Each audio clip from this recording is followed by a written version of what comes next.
L'Esprit des lois de Montesquieu, volume 1er, livre 2, suite. Chapitre 2, suite. Solon divisa le peuple d'Athènes en 4 classes. Conduit par l'esprit de la démocratie, il ne les fit pas pour fixer ceux qui devaient élire, mais ceux qui pouvaient être élus.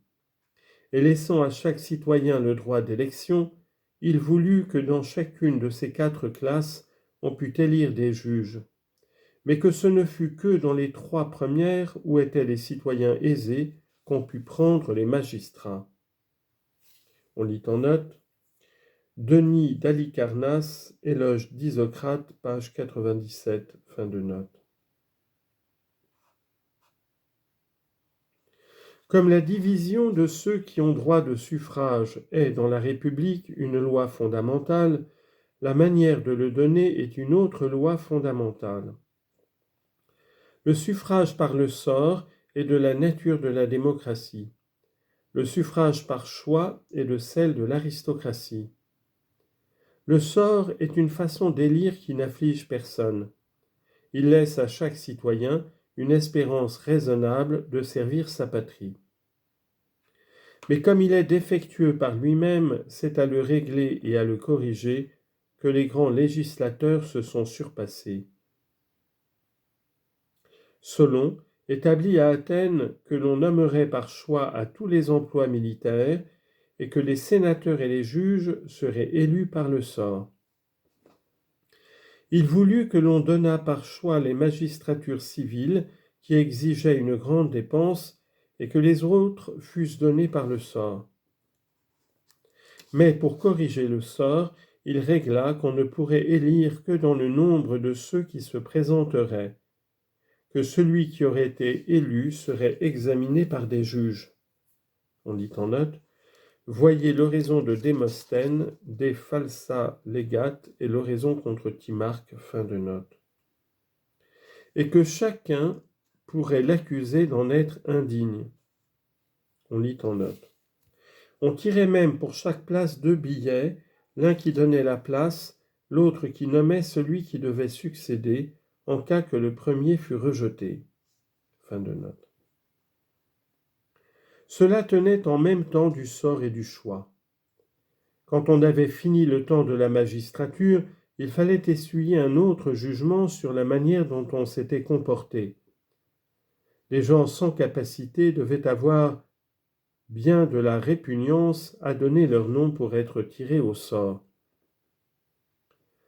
La loi qui fixe la manière de donner les billets de suffrage est encore une loi fondamentale dans la démocratie.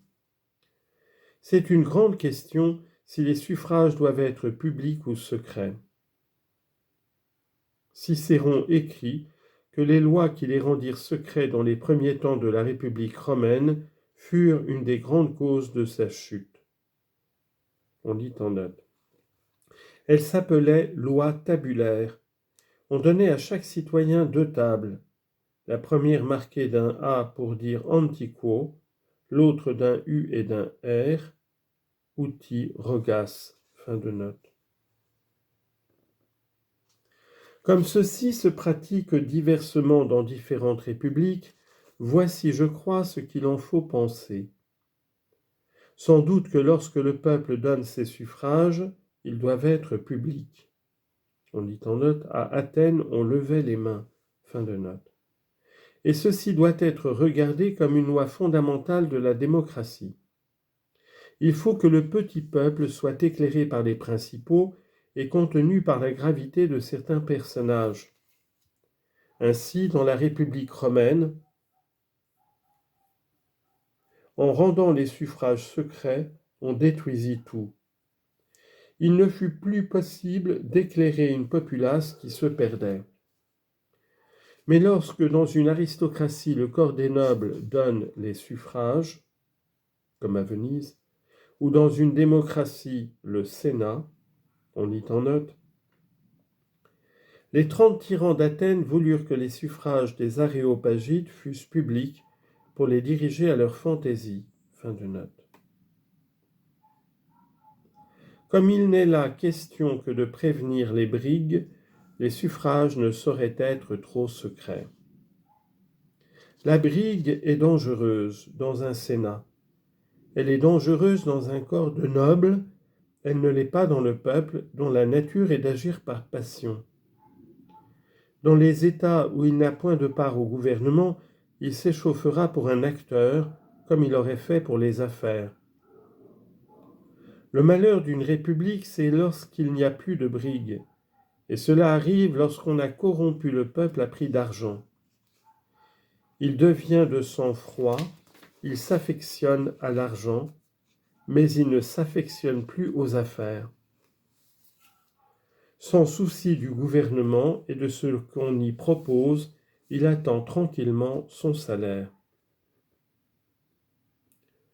C'est encore une loi fondamentale de la démocratie que le peuple seul fasse des lois.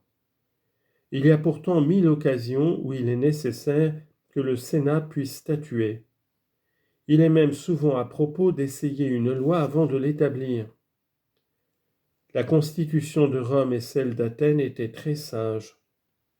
Les arrêts du Sénat avaient force de loi pendant 1 an.